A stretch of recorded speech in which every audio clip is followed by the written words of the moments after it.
함께 살펴볼 말씀은 마가복음 15장 1절에서 20절, 그러나 15절까지만 함께 교독하겠습니다.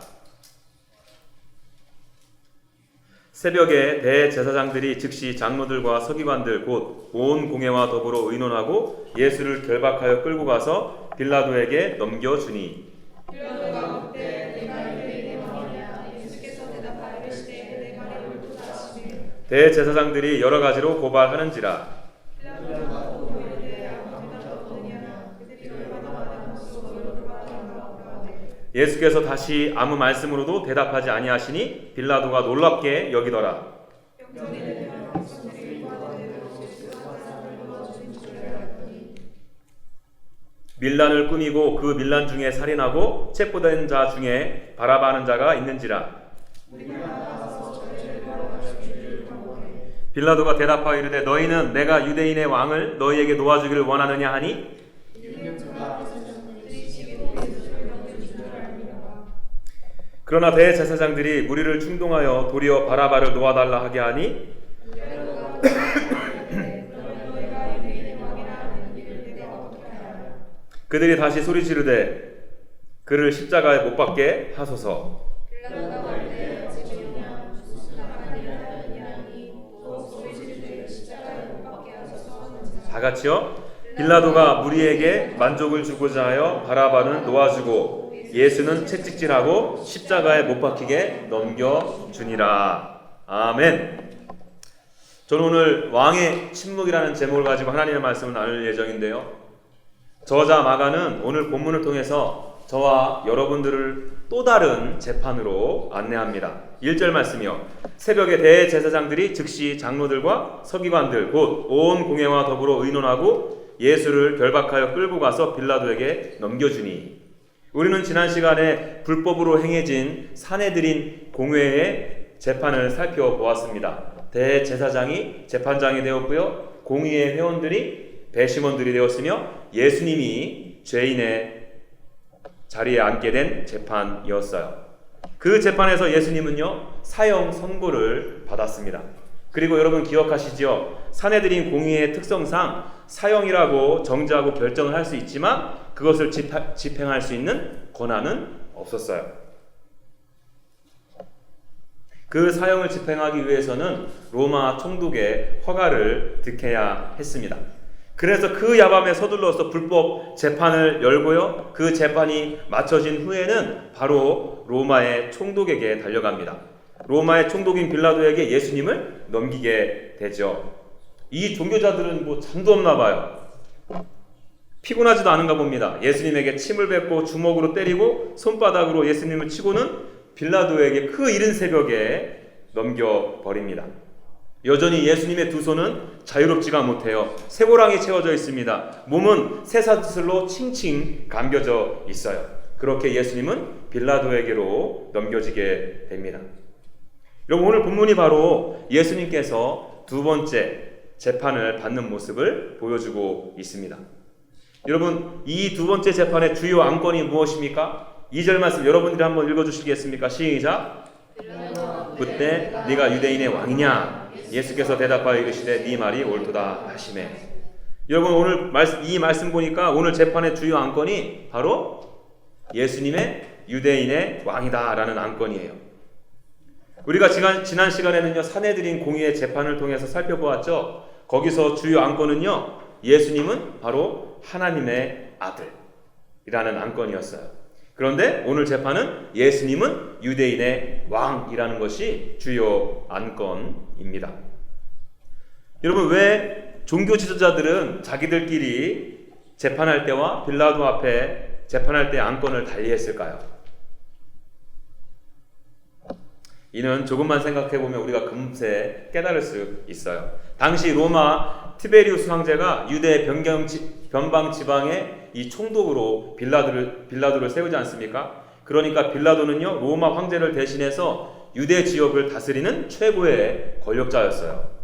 사실 빌라도에게는 이 예수님이 선지자인지 하나님의 아들인지 이건 뭐 그에게 있어서 별로 관심이 없었어요. 종교적인 이슈는 유대교 안에 있는 그들끼리의 싸움이지 빌라도 자신에게는 큰 문제가 되지 않았다는 거예요. 그에게 있어서 더 중요한 것이 있어요. 바로 그것이 무엇인가 하면 큰 사고 없이 큰일 없이 유대 지역을 다스리는 거예요. 유대 지역을 통치하는 것이었습니다. 그래야 로마 황제로부터 선임을 받아서 더 많은 기회를 얻을 것 아니겠습니까? 만일 종교 지도자들이 종교적인 이슈로 예수님을 넘겼다면 아마 빌라도는 신경도 쓰지 않았을 거예요. 그런데 예수님이 유대인의 왕이라는 이 안건은요, 이야기가 달라지죠.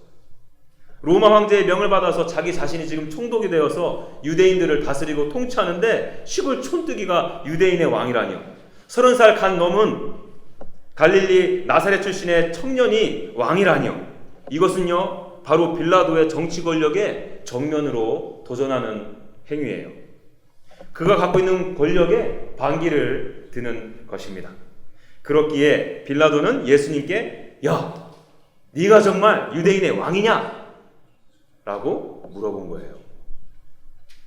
이 질문은요, 네가 진정 총독인 나의 권위에 도전하기 위해 군대를 일으키고 칼과 뭉치를 들고 나에게 대적하기를 도모했느냐?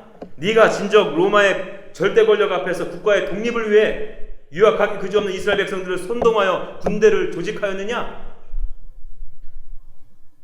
이렇게 물어본 것과 똑같다는 거예요. 빌라도는 예수님에게 이 부분에 있어서 죄가 있는지 없는지 샅샅이 조사한 것입니다. 그런데 여러분들도 잘 아시는 것처럼 예수님께서는 군사적인 폭동을 일으키려고 한 적이 없죠. 비밀 조직을 만들어서 힘과 세를 키우기 위해서 애쓴 적도 없습니다. 오히려 밤낮 하나님의 나라는 심령이 가난한 자의 것이다. 하나님의 나라는 애통하는 자의 것이다. 거둬달라고 하면 속옷까지 내어줘야 된다. 왼뺨을 때리면 오른뺨까지 돌려대야 된다. 칼을 가지는 자는 다 칼로 망한다고 가르쳐 주셨습니다. 그러니 빌라도가 예수님에게서 어떤 혐의점을, 어떠한 죄를 찾을 수 있겠습니까? 만일 예수님께서 세상 나라의 왕처럼 군대를 정비하고 조직을 갖추고 체계적인 반란을 준비했다고 가정해 봅시다. 아마도 수많은 증인들이 있었을 거예요. 그렇지 않아요? 자신들의 리더인 예수가 지금 붙잡혔잖아요. 또 고문을 당하지 않습니까? 모진 고문 속에서 함께 그 반란에 참여한 자들의 이름을 다 부를 거 아니에요. 그렇게 되면 자기 자신들의 이 생명을 보장받을 수 없으니까 충신 몇 명 빼고는 다 고난받기 싫어서 죽기 싫어서 예수님이 반란을 일으켰다라고 다 꼰질렀을 거예요. 이런 표현은 되는지 모르겠죠. 응? 총독님 맞습니다. 저 예수가 저를 꼬드겨서 군대 만들자 했어요. 그래서 겟세마네 동산에서 몰래 모여서 군사훈련도 했고요. 예루살렘을 어떻게 공격해야 될지 치밀하게 전략회의도 했어요. 이렇게 하면서 빌라도 앞에 수많은 증인들이 들어섰을 거예요. 그렇죠, 여러분? 그런데 예수님께서 한 게 있어야죠.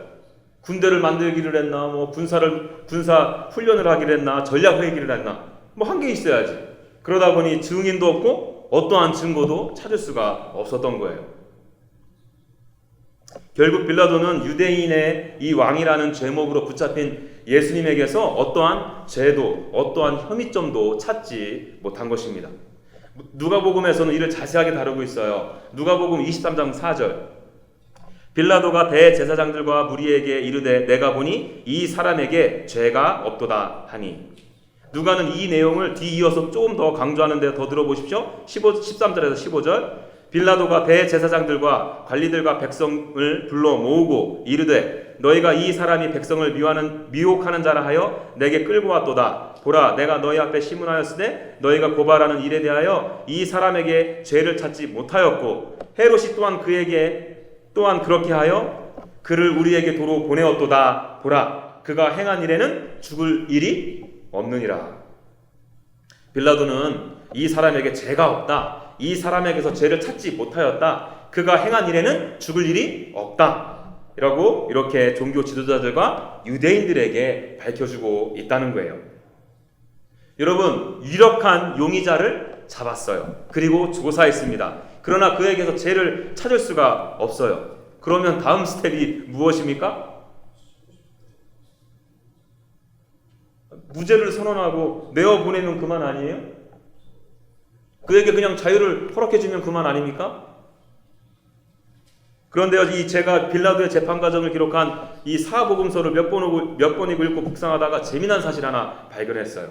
아니 그냥 무죄라고 선언하고 내보내면 되는데 빌라도가 우물쭈물 우왕좌왕 갈팡질팡 어찌할 바를 모르는 것을 보게 됩니다.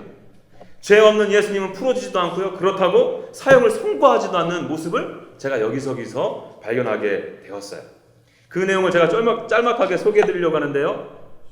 빌라도는 예수님의 죄가 없음을 보고 어떻게 했는가? 크게 세 가지로 정리했어요. 첫 번째는요. 당시 갈릴리의 분봉왕인 헤롯 왕에게 넘겨버립니다. 여러분 분봉왕이 무엇을 의미하는지 아십니까? 분봉왕이라는 의미는요. 쉽게 말해서 그 좁은 지역의 통치자를 의미해요. 당시 유대 땅을 전체적으로 다스리는 사람을 총독이라고 했고요. 이 총독 아래 유대 지역, 갈릴리 지역 이렇게 나누어서 다스릴 권한을 세 명에게 주었어요. 이 세 명을 일컬어서 분봉왕이라고 했습니다. 예를 들어서 한 나라의 대통령이 있잖아요. 이 대통령이 그 나라의 왕이지만 그 나라의 모든 지역이 대통령 통치 아래 있지만 여기저기 다니면서 다 통치하기가 힘들잖아요. 그래서 각 시마다 시장 세우잖아요. 마찬가지예요. 그 당시에도 빌라도는 유대인의 총독이었지만 각 지역을 다스리는 짱들이 있었다는 거예요. 이 짱을 분봉왕. 그 짱들 중에 한 명이 바로 헤롯이었어요. 헤롯은 갈릴리의 분봉왕이었습니다. 여러분 다 아시죠? 이 예수님의 출신이 어디입니까? 나사렛 갈릴리. 그래서 이 빌라도가 분봉왕의 이 갈릴리 지역의 분봉왕인 헤롯 왕에게 예수 그리스도를 보냅니다. 왜 그랬을까요? 자기 자신이 결정하기 싫다는 거죠. 판단하기 싫다는 거죠. 이상하지 않아요? 자식이 자신에게 지금 재판장으로서의 권한이 있는데 결정권이 있음에도 불구하고 헤롯에게 넘겨버려요. 두 번째는요. 사형도 아니고 무죄도 아닌 어중간한 결정을 해요. 누가복음 23장 22절이요. 빌라도가 세 번째 말하되 이 사람이 무슨 악한 일을 하였느냐 나는 그에게서 죽일 죄를 찾지 못하였나니. 그 다음 잘 들어보세요. 때려서 놓으니라. 이거 빌라도 재밌는 재판관 아니에요? 아니, 죄를 찾지 못했으면 그냥 순순히 풀어줘야 되는데 때려서, 다른 말로 말하면 채찍질해서 놓겠다는 이게 무슨 말입니까? 빌라도는요, 사형 선고보다 조금 덜한 선고를 통해서 지금 성난 군중의 마음을 달래려 했던 거예요. 성난 군중들이 예수님의 찢겨진 등을 보고서 허옇게 삐쳐나온 뼈를 보면서 만족하라는 의미예요. 혐의가 없기 때문에 죽이지는 않고 성난 군중들의 마음을 달래겠다는 아주 얄팍한 마음이 담겨져 있는 것이죠. 세 번째는요, 바로 오늘 본문에서도 소개되어지는 내용인데요. 6절이요. 여러분들이 한번 읽어주시겠습니까? 시작. 백성들이 요구한 대로 죄수 한 사람을 놓아주는 전례가 있더니. 빌라도는 헤롯에게 보내는 것, 그리고 때려서 채찍질해서 우야무야 마무리하고 했지만 모두 실패하고 말았죠. 이에 빌라도는요, 자기 자신이 생각하기 아주 기가 막힌 발상을 하나 떠올립니다. 여러분, 당시에는요, 유월절 기간에 총독 재량으로 죄인 한 명을 풀어주는 전례가 있었어요. 그래서 빌라도는 죄인 중에서도 악한 죄인을 한 명 고르죠. 7절에 밀란을 꾸미고 그 밀란 중에 살인하고 체포된 자 중에서 바라바라는 자가 있는지라. 여러분, 이 빌라도가 이 방법을 사용한 이유가 무엇일까요?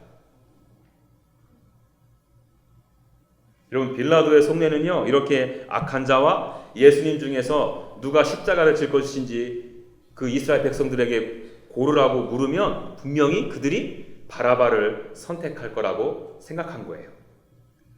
그렇게 되면 예수님을 풀어줄 수 있잖아요. 그리고 더 나아가서 자기 자신은 어떠한 평가를 받겠습니까? 이 예수님, 바라바 둘 다 죽을 지경에 처해 있거든요.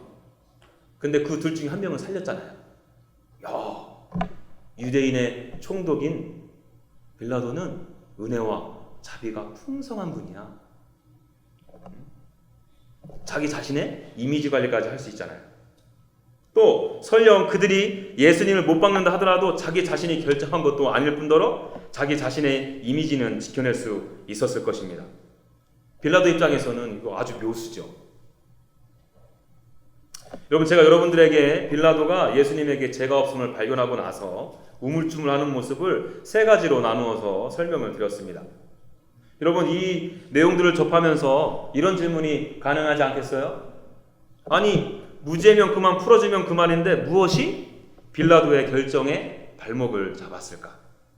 무엇이 예수님의 무죄, 예수님이 유대인의 왕이다 라고 선언하지 못하게 했을까? 무엇이 결국에는 예수님의 십자가 처형을 선고하게 했을까?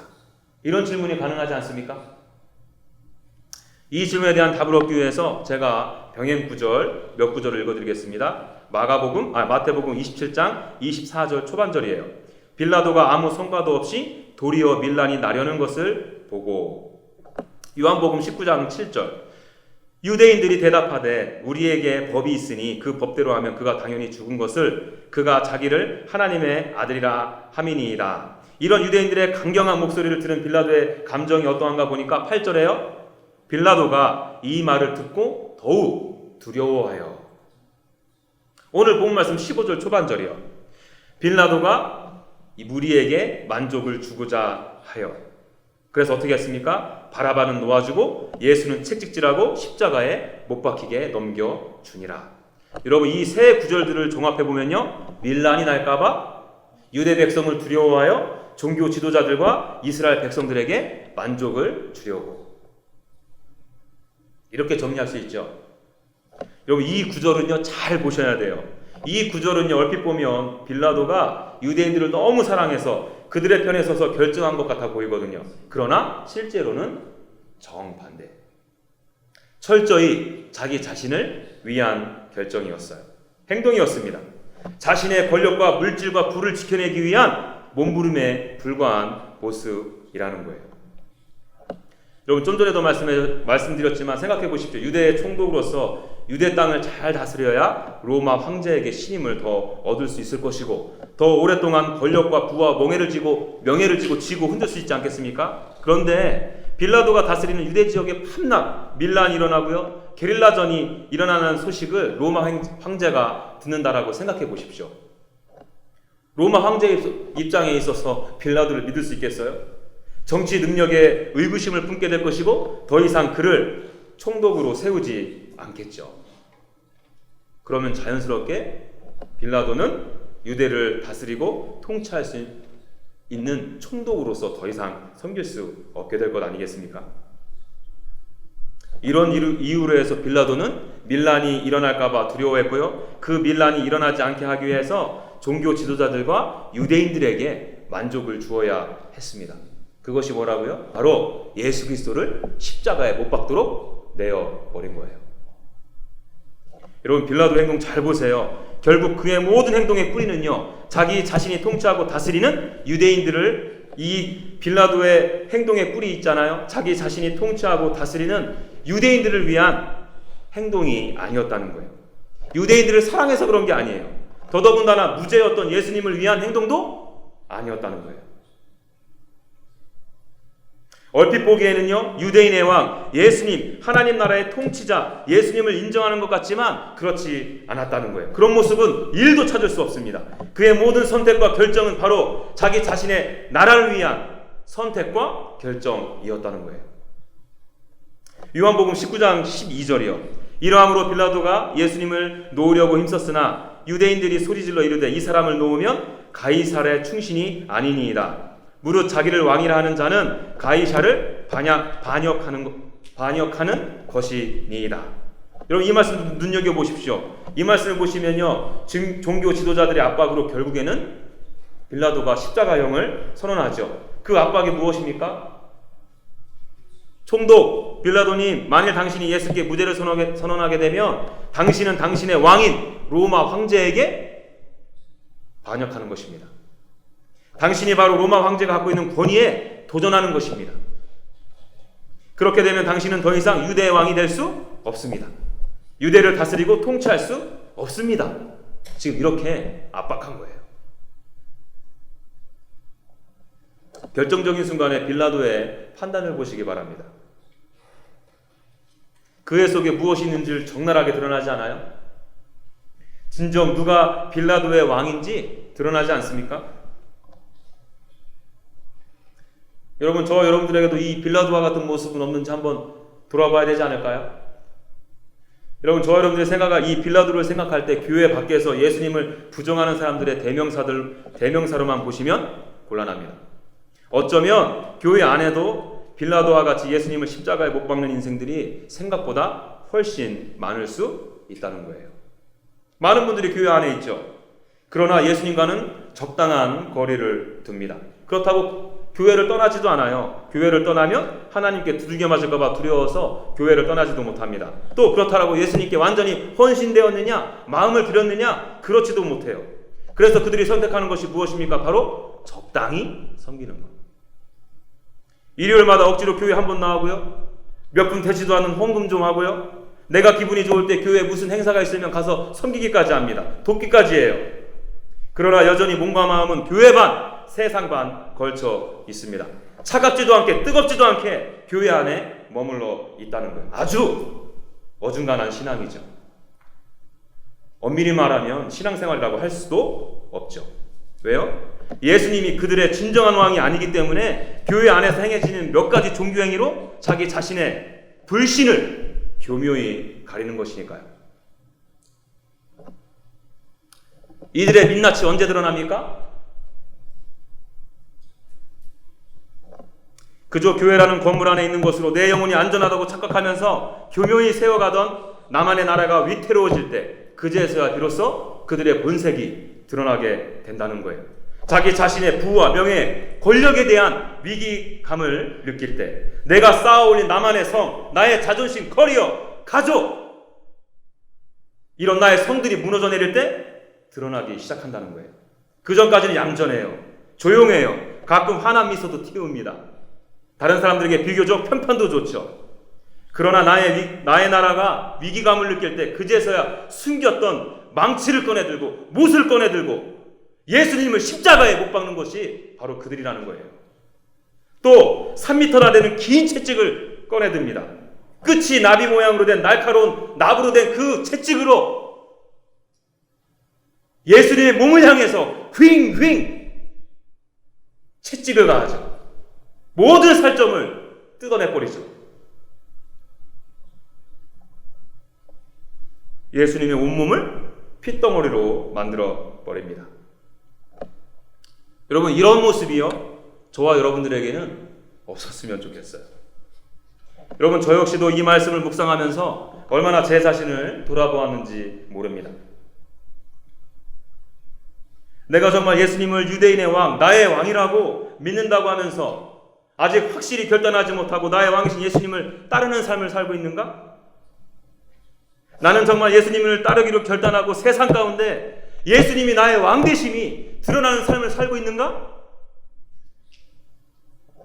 나는 정말 교회 반, 세상 반 다리를 걸치고 몇 가지 종교의식이나 행위로 나의 불신앙을 감추고 있지는 않은가? 예수님을 나의 왕으로 인정하지 않아서 예수님을 지금 십자가에 못 박고 채찍질하고 있지는 않은가?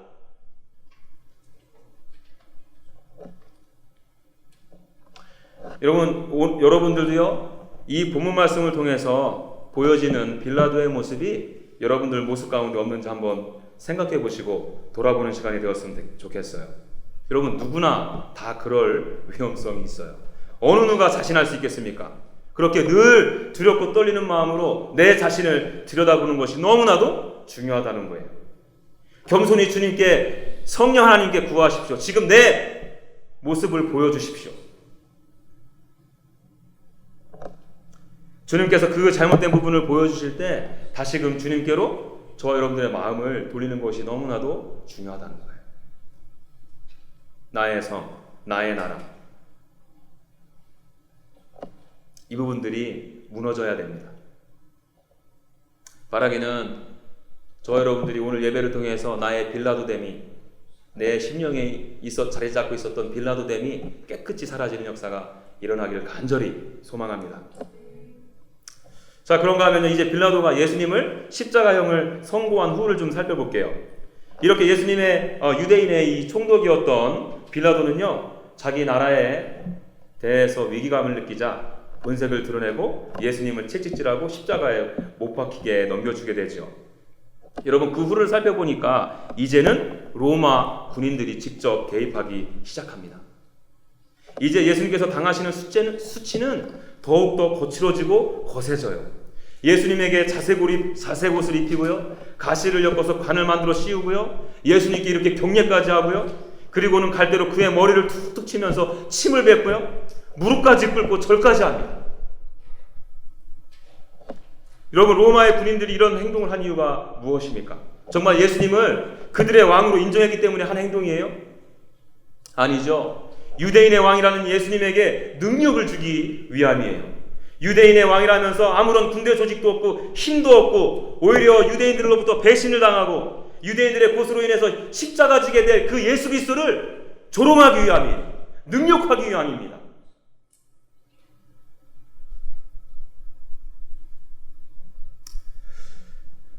저는 이 장면을 살펴보면서 예수님은 이 부분에 대해서 어떻게 반응하셨는가를 생각하면서 염두에 두면서 살펴보았어요.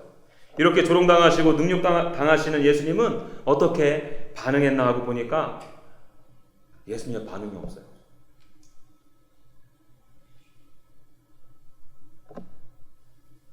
저는 오늘 본문 말씀 1절에서 20절까지의 말씀을 쭉 읽어가면서 예수님이 없는 줄 알았습니다. 말씀이나 행동을 표현하는 구절이 거의 등장하지 않아요. 딱 한 군데 나와. 좀 전에 제가 읽어드렸죠. 빌라도가 네가 유대의 왕이야? 네 말이 맞아. 이렇게 단답형으로 답하는 게 끝이에요. 더 이상 어떤 말도 어떤 행동도 하지 않으십니다. 더군다나 예수님의 상황이 지금 어때요? 유대의 왕이신 예수님은요, 여전히 손목에 쇠고랑이 채워진 채로 빌라도의 신문을 받아내고 계세요. 여전히 예수님의 가슴에는 쇠사슬에 묶인 채로 죄인석에 서 있을 뿐입니다. 그뿐입니까? 이제는 로마 군인들로 합세해서 예수님을 조롱하고 능욕하잖아요. 그럼에도 예수님은 침묵하세요. 여러분, 저는요, 이 대목에서 한참을 서성였어요. 오늘 본문에 나오는 빌라도 얼마나 말이 많습니까? 종교 지도자들은 말만 많은 것이 아니에요. 그 말이 거치기까지 합니다. 소리까지 질러요. 그런데 유대의 왕이신 예수님은 침묵하세요. 여러분들도 아시는 것처럼 예수님은 조용히 산에 오르셔서 지금 조용히 콰이어 타임 하시면서 하나님과의 깊은 교제 안으로 들어간 게 아니에요. 이제 조금 있으면 십자가를 지셔야 하는 자리입니다. 유대인의 왕으로서 뭐라도 하셔야 되는 거 아니에요? 만왕의 왕, 전능하신 왕이신 예수님께서 그 죄인석에서 벌떡 일어나서 예수님을 심판한 빌라도부터 시기심으로 가득한 그 교만한 종교 지도자들, 예수님을 배반한 그 유대인들한테 그 유대인들을 쓸어버려야 되는 거 아닙니까? 말이 없어요.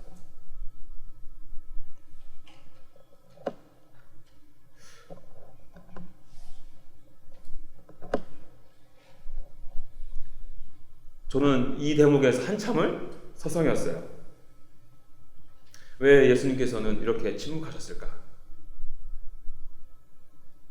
저는요, 이 예수님의 이 침묵이요, 나는 아까 빌라도에게 대답한 대답이 있죠. 나는 유대 왕이다 임을 보여주기 위한 것임을 깨닫게 되었어요. 말이 아닌, 입술이 아닌 침묵으로 내가 어떤 왕이신지를 보여준다는 생각을 하게 되었습니다. 여러분, 제가 그렇게 생각한 이유는요, 이 부분에서 제가 한참을 서성이고 있을 때 갑자기 이사야서 말씀을 저에게 주셨어요. 이사야서 53장 7절. 여러분들 읽어주시겠습니까? 시작. 곤욕을 당하여 괴로울 때에도 그의 입을 열지 아니하였으며 마치 도수장으로 끌려가는 어린 양과 털 깎는 자 앞에서 잠잠한 양같이 그의 입을 열지 아니하였도다. 여러분, 이 말씀은 저와 여러분들이 너무나도 잘 아는 말씀 아니에요? 예수님께서는 곤욕을 당하여 괴로우실 때도 그의 입을 열지 않으셨어요. 오늘 말씀과 비슷하네요. 이제 조금 있으면 십자가를 지시고 십자가 위에서 처참히 죽으셔야 함에도 불구하고 하나님의 어린 양이신 예수 그리스도께서 죽음을 당하셔야 함에도 불구하고 입을 열지 않으십니다. 오늘 말씀과 맥을 같이 하지 않아요? 여러분, 이사야서에서 보여지는 예수님께서 왜 침묵하십니까? 왜 왕이신 예수님께서 이렇게 침묵으로 일관하시죠? 이사야서 53장 4절에서 5절. 그는 실로 우리의 질고를 지고 우리의 슬픔을 당하였거늘 우리는 생각하기를 그는 징벌을 받아 하나님께 맞으며 고난을 당한다 하였노라. 그가 찔림은 우리의 허물 때문이요 그가 상함은 우리의 죄악 때문이라. 그가 징계를 받음으로 우리는 평화를 누리고 그가 채찍에 맞음으로 우리는 나음을 받았도다. 여러분, 예수님은 침묵하셨어요. 유대의 왕이신, 그리고 만왕의 왕이신 예수님은 침묵하셨습니다. 왜요? 십자가를 지시고 우리를 살리시기 위해서요. 그래야 빌라도와 같은 죄악의 사슬에 매여있는 우리들에게 진정한 노임을 줄 수 있기 때문에, 그래야 제사장들처럼 시기심으로 얼룩진 교만이라는 쇠고랑으로 매여있는 우리에게 진정한 자유를 허락할 수 있기 때문에 그렇습니다. 그래야 유대인들처럼 손바닥 뒤집듯이 예수님을 그렇게 쉽게 배반하는 우리의 죄를 끊어버릴 수 있기 때문에 그렇습니다. 여러분, 왕의 이 침묵은요, 예수님 자신을 위한 침묵이 아니었다는 거예요. 철저히 저와 여러분들을 위한 침묵이었습니다. 왕의 침묵은 우리를 향한 아주 강력하고도 놀라운 사랑의 침묵이었습니다. 여러분, 예수님께서 입이 없으셔서 하실 말씀이 없으셔서 죄가 있으셔서 죄인석에서 침묵하신 것이 아니에요. 쇠고랑을 차신 것이 아닙니다. 쇠사슬에 매인 것이 아니에요. 예수님께서 힘이 없으셔서 채찍으로 맞으시고 침뱉음을 당하며 온갖 능력을 당한 것이 아닙니다. 예수님은 능력이 없으셔서 십자가에서 내려오지 못한 것이 아니에요. 저와 여러분들을 살리시기 위해서,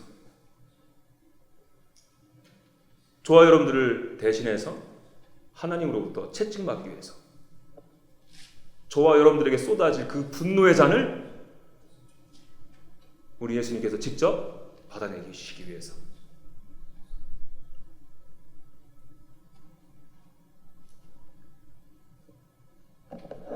예수님 오히려 침묵하심으로 자신이 너희들의 왕이다 이심을 드러내셨어요.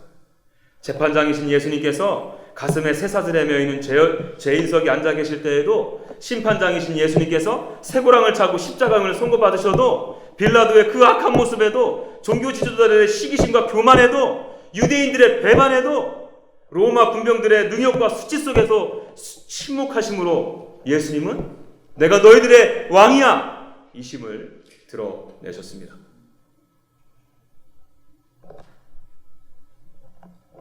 여러분, 오늘 여러분들 중에서 누가 좀 이 진정한 유대의 왕이시며 우리들의 왕이신 예수님 앞으로 나오시겠습니까? 나를 위해서 침묵하신 왕이신 예수님께 여러분들의 삶을 드리기를 결단하시겠습니까? 누가 좀 만왕의 왕이신 예수님이 나의 왕이심을 세상 가운데 선포하시며 그렇게 담대하게 살아가시겠습니까? 누가 좀 이 빌라도됨을 벗어내시고 적당하게 세상 가운데 타협하고 사람들의 이 마음 가운데 내 마음이 빼앗기지 아니하고 세상의 가치관에 내 마음이 놓여지지 않고 나의 왕이신 예수 그리스도께 저와 여러분들의 모든 것을 드려, 전심을 드려 그 주님을 따라가겠습니까? 누가 좀 그 입 좀 그만 다물고요, 예수님처럼 묵묵히 십자가 지는 인생을 사시기를 결단하시겠어요? 누가 좀 다른 영혼들의 구원을 위해 고난과 능력의 자리로 좀 나아가시겠습니까?